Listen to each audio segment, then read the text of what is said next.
Hi everybody, my name is Sarah, Pearls of Wisdom and Food. How's it going for you today? How is your blue sky thinking? Are you a blue sky thinker? Do you think everything is just fine, just the way that it is? Have you gotten to that feeling from being knocked around a little bit? Or are you just a sunny type of person all the time? I'm waiting for you to answer me.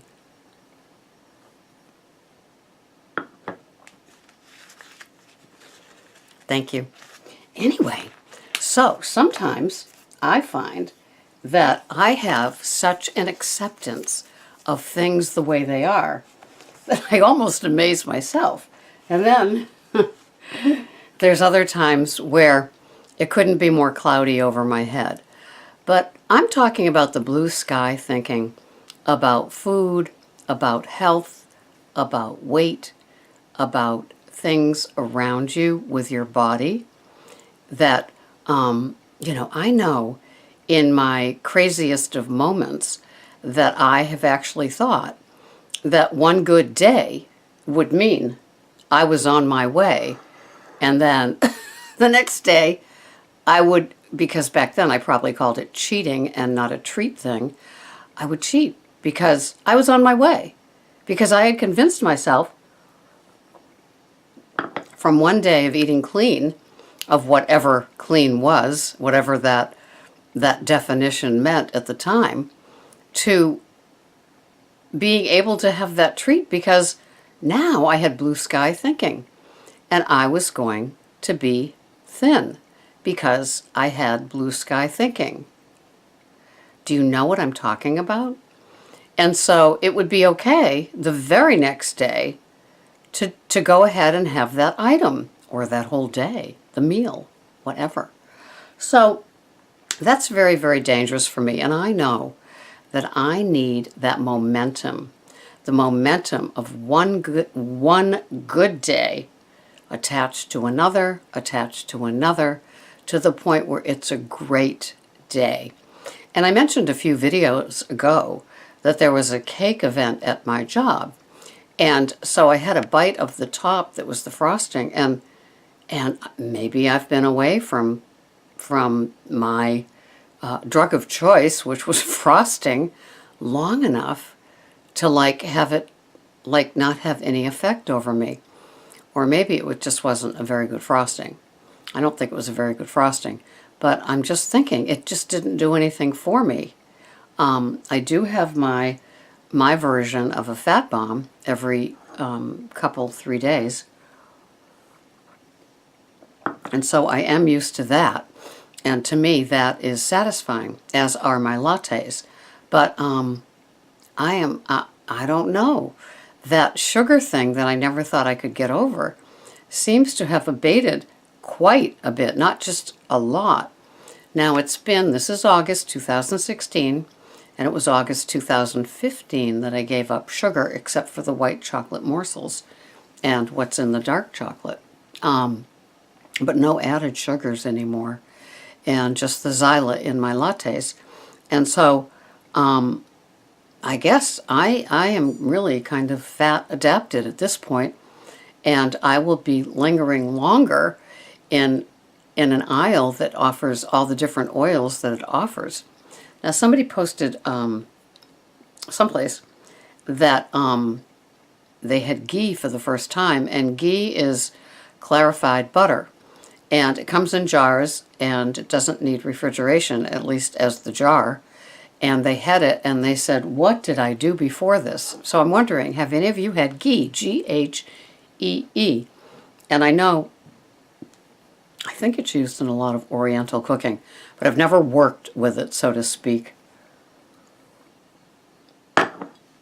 I was in Stop and Shop yesterday.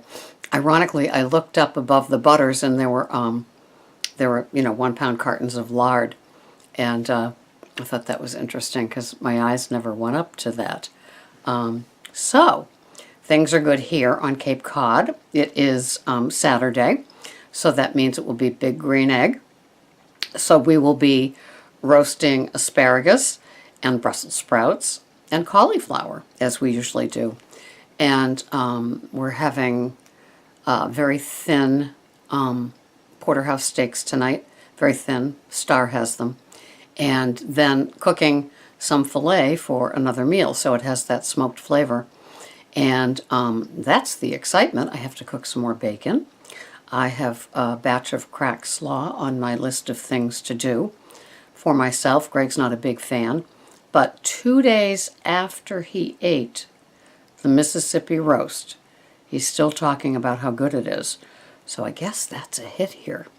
So, for me, blue sky thinking has to be accompanied by a ritual, a routine, a momentum, continued motivation every day to want to get up and do this all over again. Which means, hello, lose it, I have to do my tracker. I have to make sure the foods are in the house. It's really nice this time of year because veggie shopping is a lot of fun. And I did buy some tomatoes. I'm not a big tomato person, but these seemed as homegrown as they could be. And so I bought 2, and I had one in a salad and gave one as slices to Greg last night. And it was delicious, and I bought 2 of them so I can repeat. And planning on having the Portobello Mushroom Cap Pizza tomorrow night. So keeping it simple, keeping it kind of keto, and still getting in enough veggies. And yesterday was 2 ounces of organic grapes. Today will be a peach, I think. I think the peach is ripe. I may have mentioned this. I bought a fresh apricot, and I don't think I've ever eaten a fresh apricot. Does it eat like a plum or a nectarine?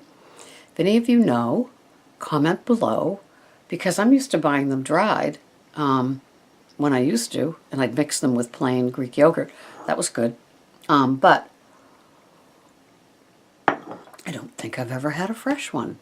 And I know that I used to make a couscous that had apricots in it, and that was kind of good. But I don't cook things like couscous anymore. And somebody mentioned to me getting steel-cut oats and coating them in coconut oil and then soaking them before cooking them. And that was good for the resistant starch part. And I have a curiosity for that. I do have steel-cut oats here, but I don't have a craving for steel-cut oats at this time. Maybe when it's cold, but I will remember that. Thank you very much for that tip of coating the oats in coconut oil first. And I did secure another 54-ounce organic, unrefined coconut oil at BJ's yesterday. So that always makes me happy. So that's it. Blue sky thinking has to be accompanied by a lot of other tools in my toolkit for me to think that everything is blue sky.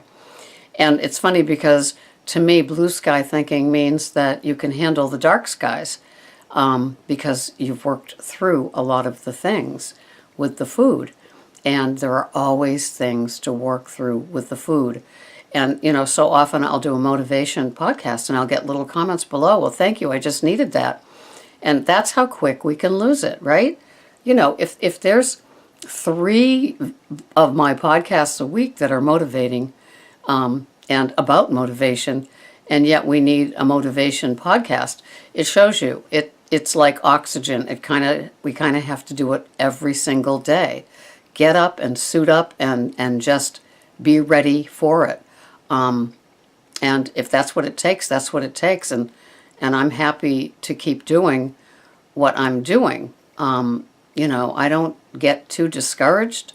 Perhaps I used to. Don't know if it's because I'm almost 66.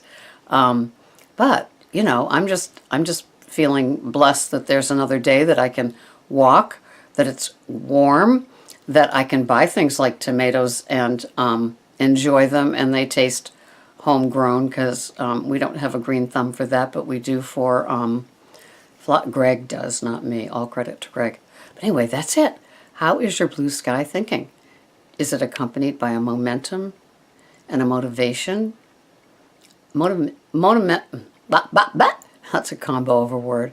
Momentum is one of the most important things in my toolkit. It has to be sharpened every day. So, this has been Sarah, Pearls of Wisdom and Food. Go sharpen your tools. It's Saturday. You can. Bye-bye for now.